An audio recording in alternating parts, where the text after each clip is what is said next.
Salut tout le monde, salut à toi l'ami.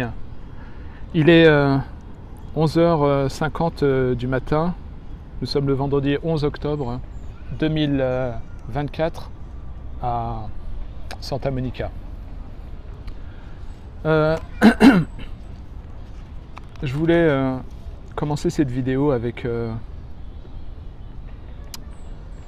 une phrase, une quote sur laquelle je suis tombé et qui résume bien ce que j'essaye, je crois en tout cas, d'accomplir avec certains aspects de ma vie, certaines de mes actions et en l'occurrence cette chaîne.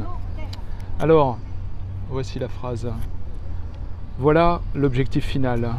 Conquérir pour soi-même une plus grande simplicité intérieure, mais comprendre jusque dans ses plus fines nuances la complexité des autres.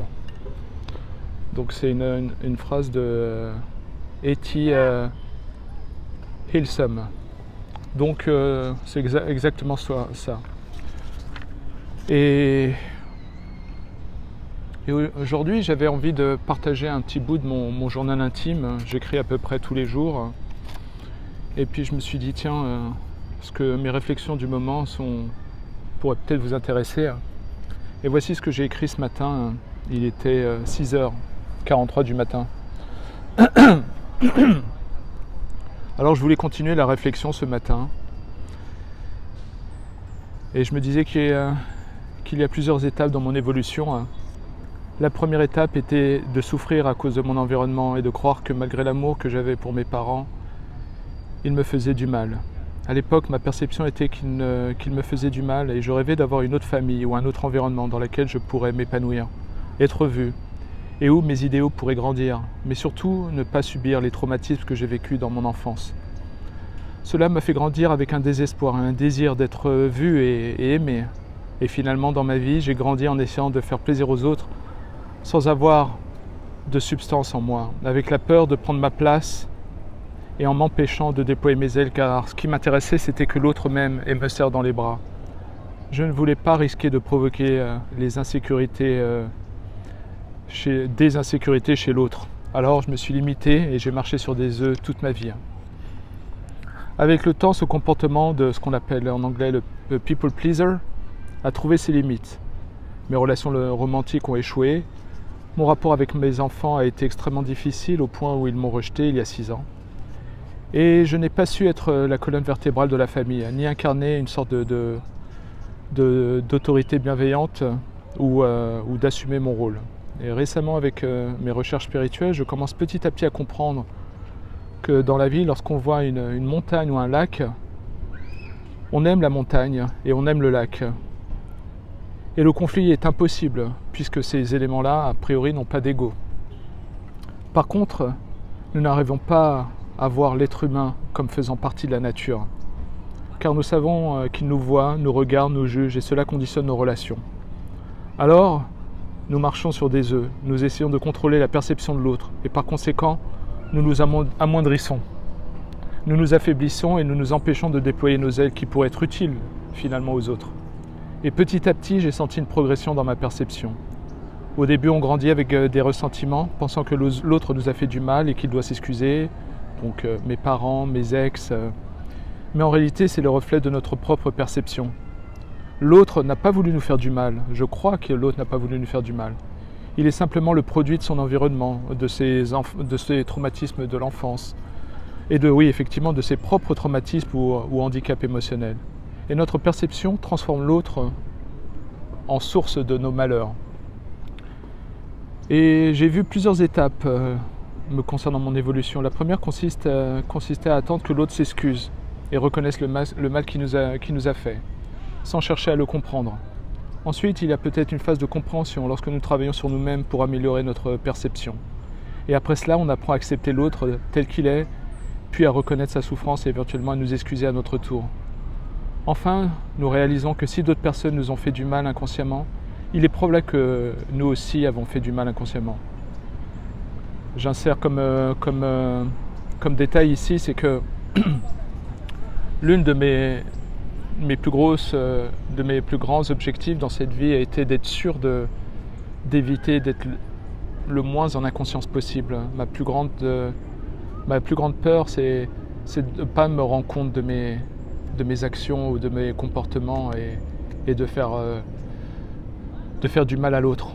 Et quand je partage avec vous toutes ces vidéos, elles me permettent de réaliser que si certaines personnes dans ma vie m'ont fait autant de mal, et certainement de manière inconsciente, donc il y a de fortes chances que moi aussi j'ai dû causer du mal sans m'en rendre compte. Et peu importe les raisons et les excuses, je sais que j'ai causé du mal à un certain nombre de personnes. Simplement le fait d'exister peut causer du mal chez l'autre, mais en plus j'ai eu un certain nombre de comportements et de négligences qui ont fait beaucoup de mal à beaucoup de personnes qui me sont très chères, notamment mes enfants. Et c'est pour ça que je rebondis sur la suite de mon journal intime de ce matin. Et pendant les 6 années où mes enfants m'ont rejeté, j'ai essayé de les contacter de 1001 manières, en écrivant des lettres, en m'excusant, mais rien n'y faisait. Et j'ai compris 2 choses. D'abord que je souffrais le deuil de mes enfants, sans en être conscient. Et ils m'ont rejeté lorsqu'ils avaient 16 et 18, et donc je n'ai pas pu les voir grandir pendant 6 ans. Et donc, c'est comme si je vivais les choses comme un deuil imposé.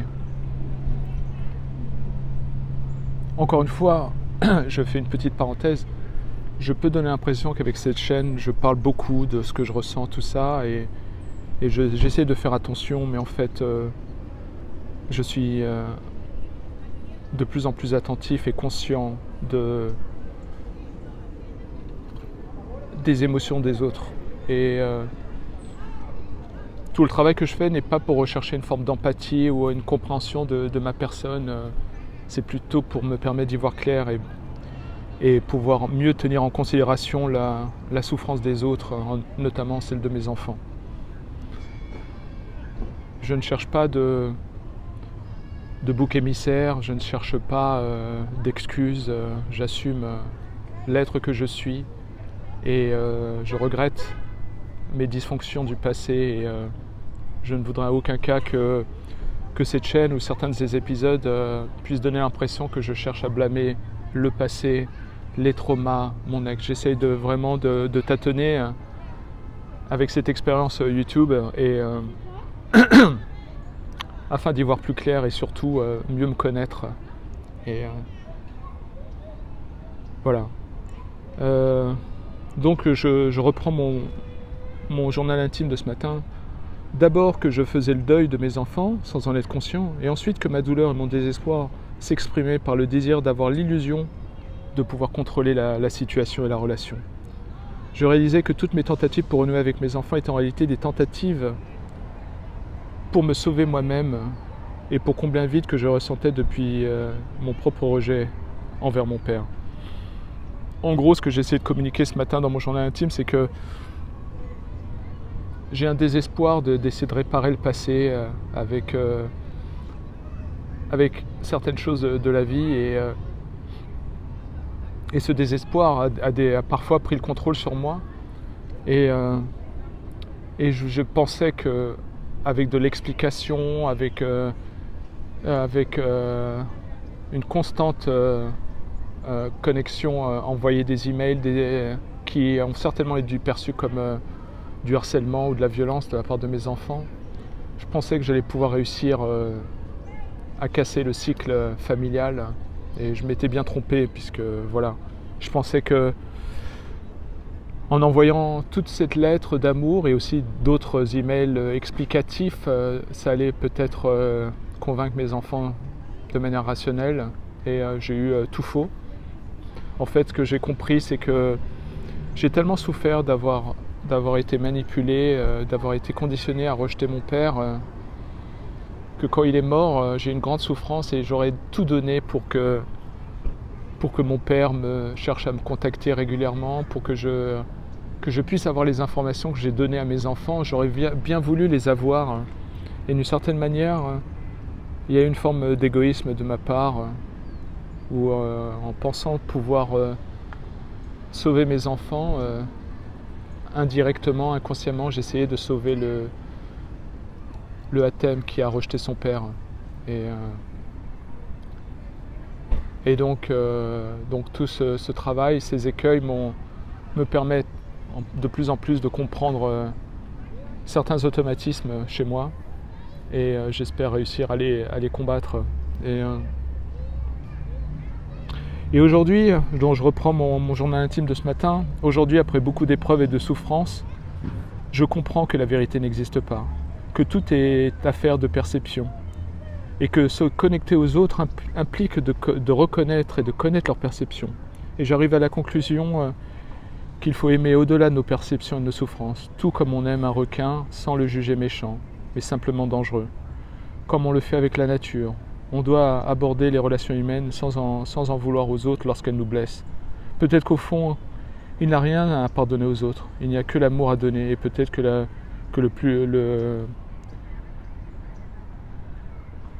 le plus grand pas serait d'arriver à s'excuser soi-même auprès de l'autre, pour reconnaître qu'il existe un lien entre nous qui dépasse tous les éléments de cette vie.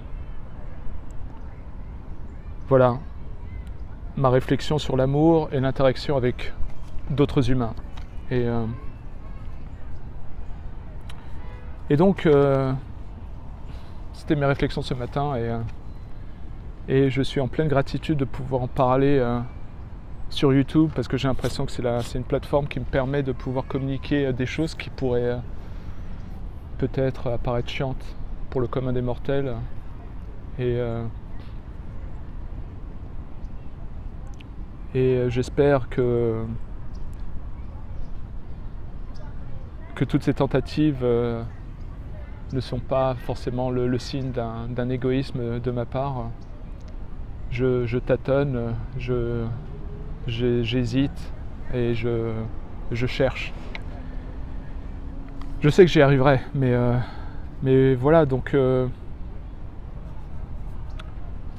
toutes ces réflexions me font penser à un flash que j'ai eu où juste autour de mon divorce ou après, où en fait je me suis dit mais pourquoi tout ça, pourquoi et je me suis rendu compte que il y avait en moi toujours un petit totem qui a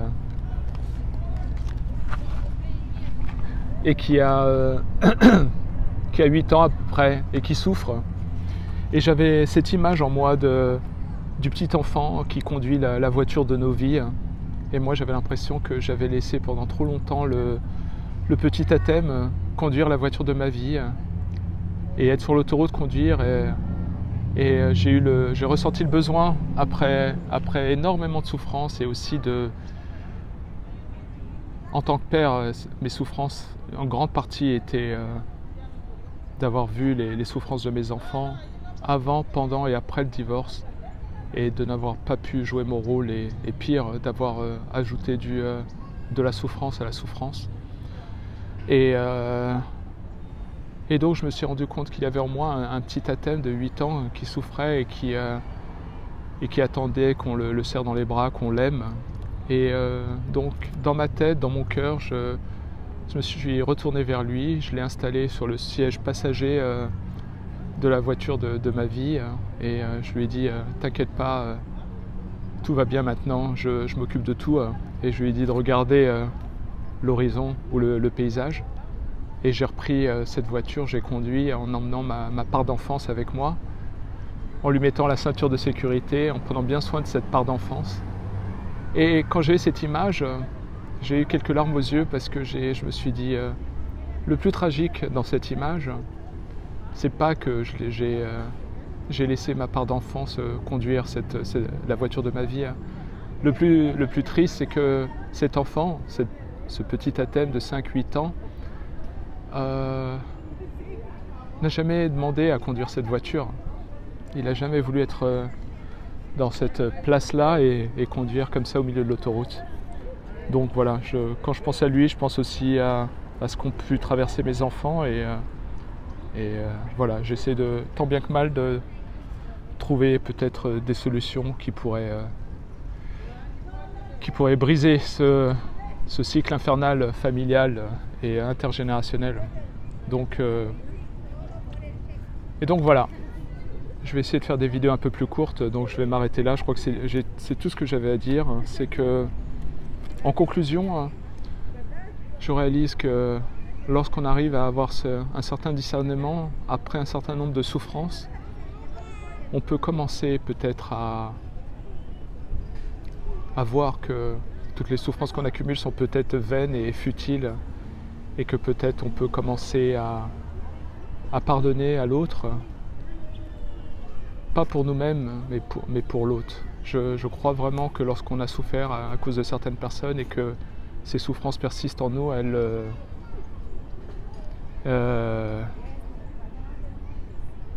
condamnent la personne qui a causé ces souffrances à être enfermée dans cette image, et même d'un point de vue énergétique, je pense que de plus en plus qu'on doit pardonner l'autre pour sauver l'autre. Voilà. Pas uniquement pour nous-mêmes. Voilà. Merci encore. Grosse bise. À bientôt les amis. Salut.